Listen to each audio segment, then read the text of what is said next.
So in the news today is this team,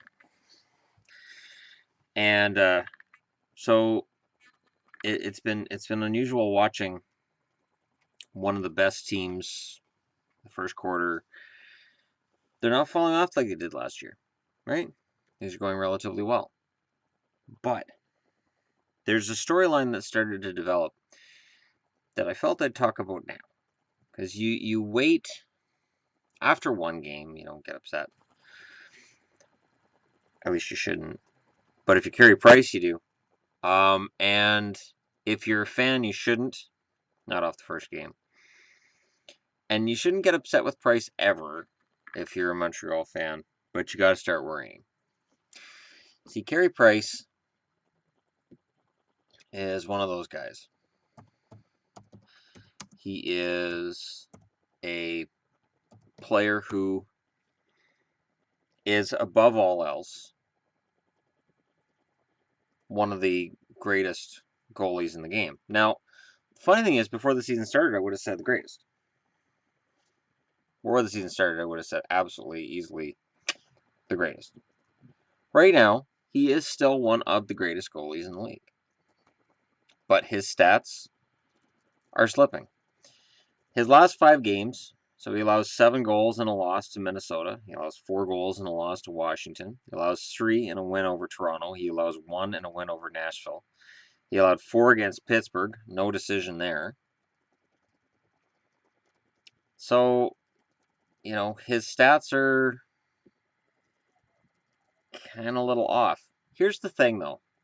Let's look at Carey Price's career. So his rookie year, he played 41 games. Second year, he played 52. Then he played 41. This was during the Yaroslav Halak period of his career, where Halak overshadowed him at times, and it was strange, but it was understandable. Halak was a very good goaltender, and at the time that Halak got traded and Montreal said, well, we're just going to go with Carey Price, there were a lot of people who were very nervous about it. And in that first preseason, after they got rid of Carey Price, or after they got rid of Jaro Halak, Price had a couple of bad outings, and fans turned on him. It was felt he's not the guy. They should have got rid of Price. They could have got more for Price than they could have for Halak, and Halak is the better goaltender. There was this thought at the time. Now, in 2010, his save percentage was .912. He had 13 wins, 20 losses, 5 overtime losses. In 2011, his first year as a starter, he had a .923 save percentage, 38 wins, 28 losses, and then 6 overtime losses. He played 72 games. 11-12, he played 65 games, had a .916 save percentage. So his save percentage dipped by 7 points. The lockout season, he played 39 games out of 48.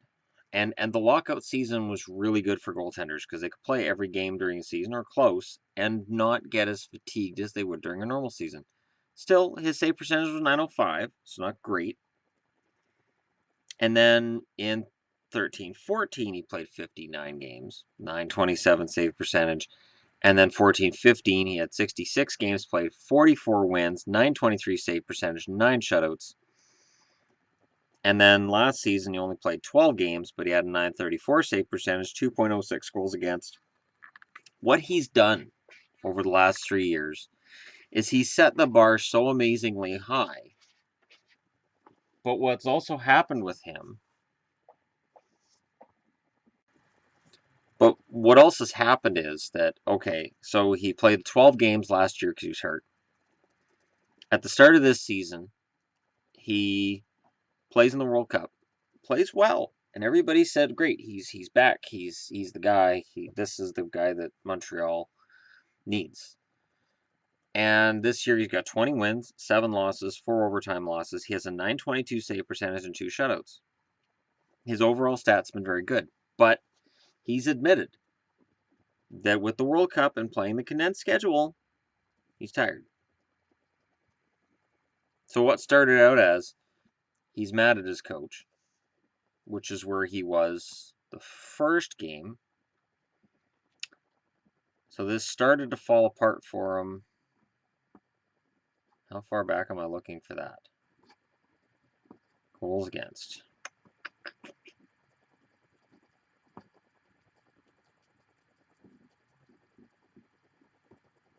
That was quite a while back. Okay, well, against San Jose, he allowed 4 goals and 18 shots. Only plays 26 minutes.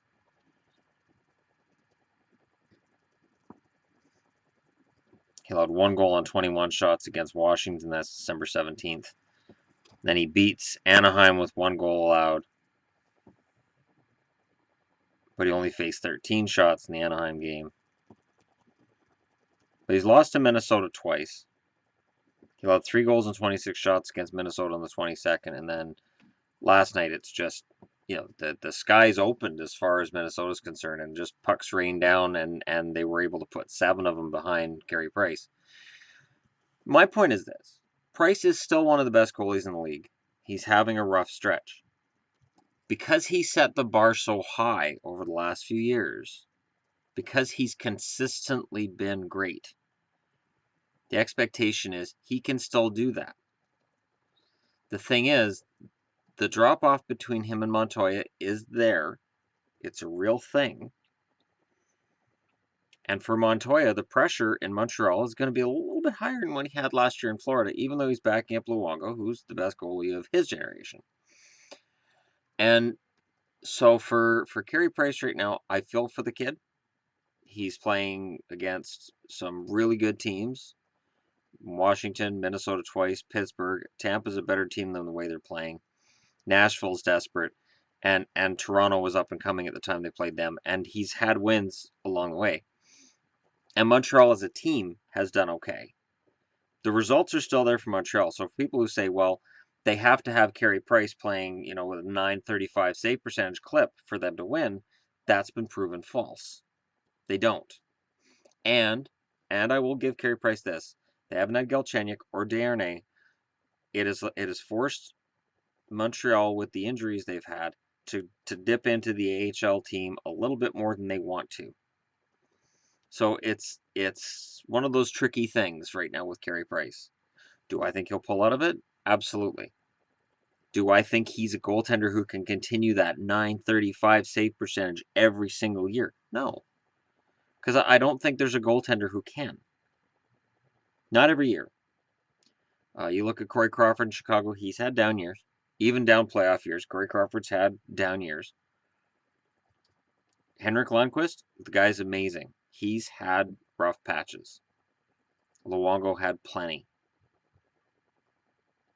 And Dubnyk will have his soon, because he had a lot of down periods before he was in Minnesota. He's just found this amazing relationship in Minnesota. And you look at Bobrovsky in Columbus, and the argument I went through over the summer about whether or not he's a top 10 goaltender.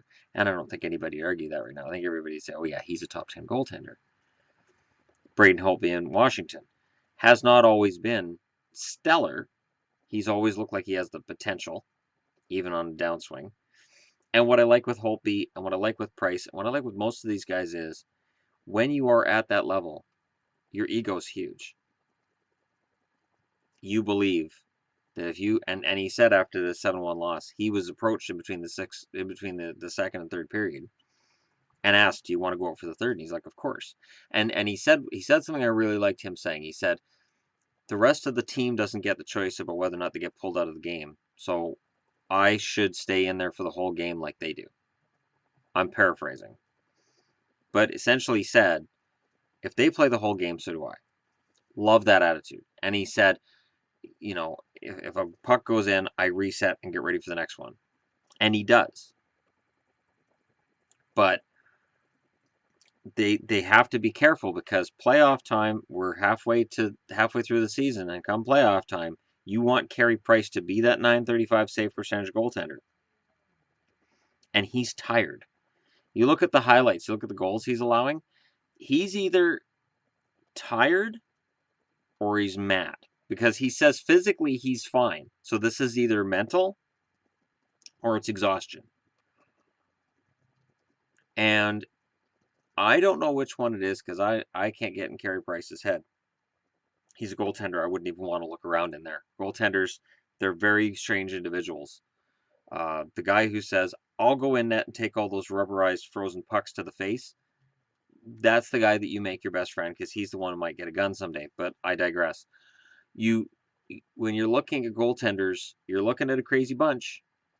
And you're looking at guys who believe they're the best because you have to play goaltender. You have to.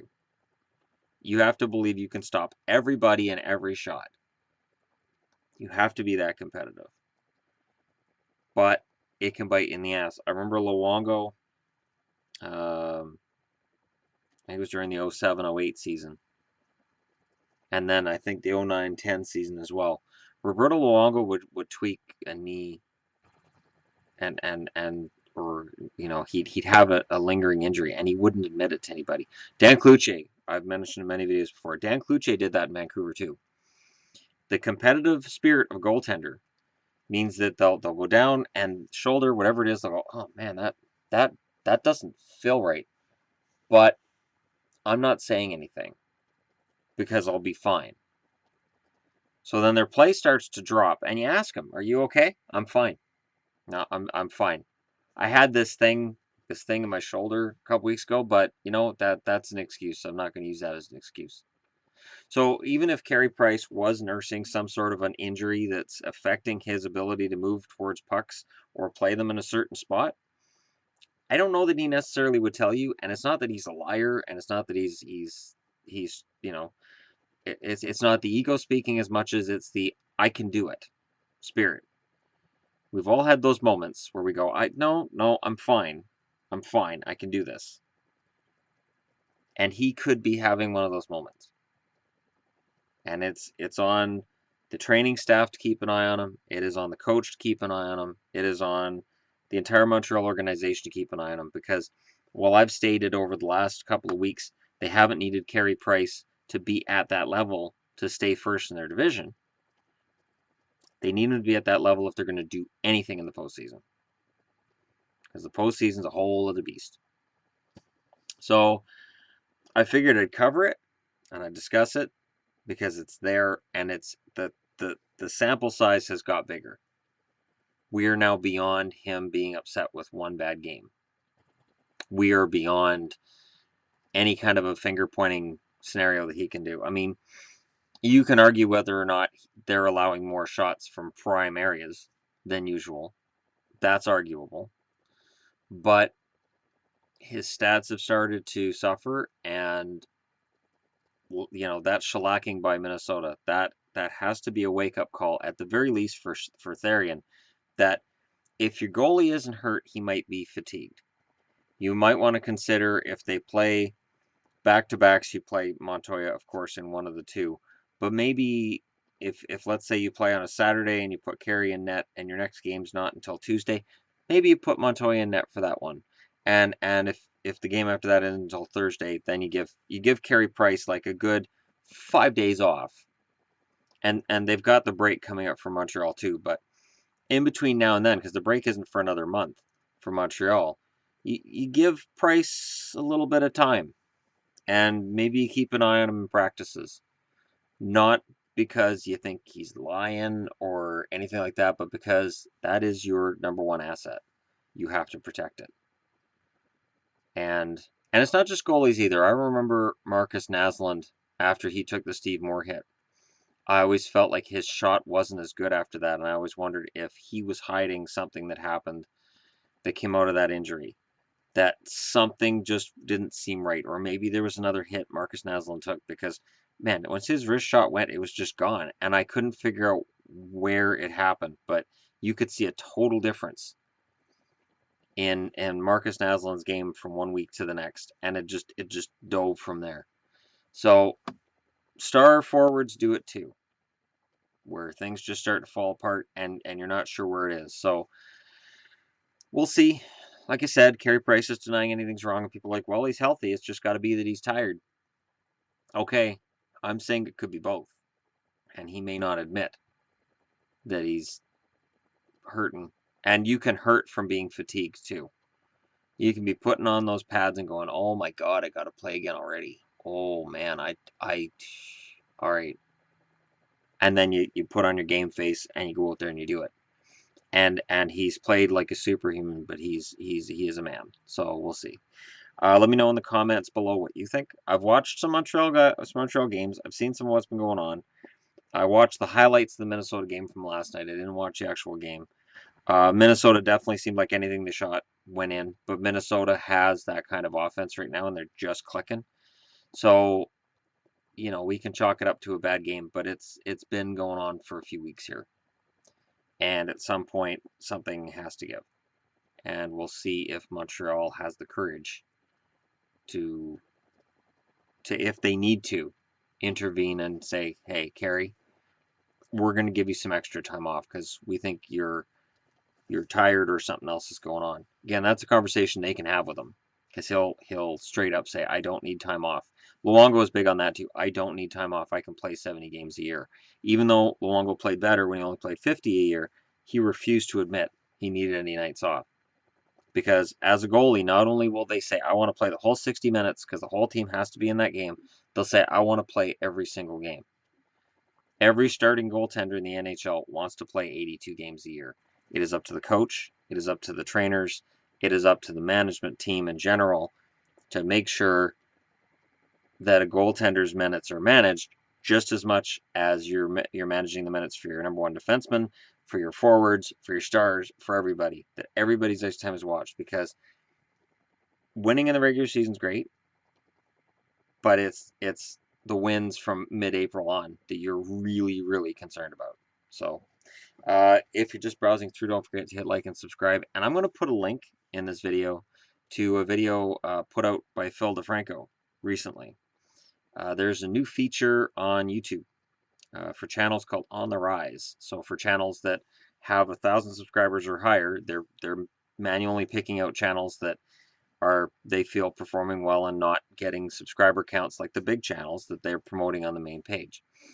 Phil DeFranco in that video stated that he was curious as to what smaller channels people were really into and would recommend. So I'm going to shamelessly promote myself here, and I'm going to link to his video here in the description for this one. And if you guys go over and give my channel a shout out, awesome. That'd be great, because he's got like almost 5 million subscribers, and I really like Phil DeFranco's show, and I will straight up say, as a guy with 1,800 subs, sub to him. He's great. If you want to know what's going on with YouTube, if you want to know what's going on in gossip news, and just in news in general, he talks about pretty much anything. So it's fun. He's fun to watch. And his show is really good. And I fully admit that I watch things he does and I go, man, that's really good. He's got, just from the body language, the way he talks and the way he does his show. I don't emulate him because I don't believe in any kind of a plagiaristic way of doing things, but I appreciate what he does, and when I see something, I go, hey, I could do a play on that. That does happen. So if you guys go over and give me a shout out, awesome. And thanks for all your support. And even if I don't cheer for these guys, the NHL is always better off with Canadian teams in the playoffs, just from a point of view of me being a Canadian. Thanks for watching, and I'll talk to you all again soon.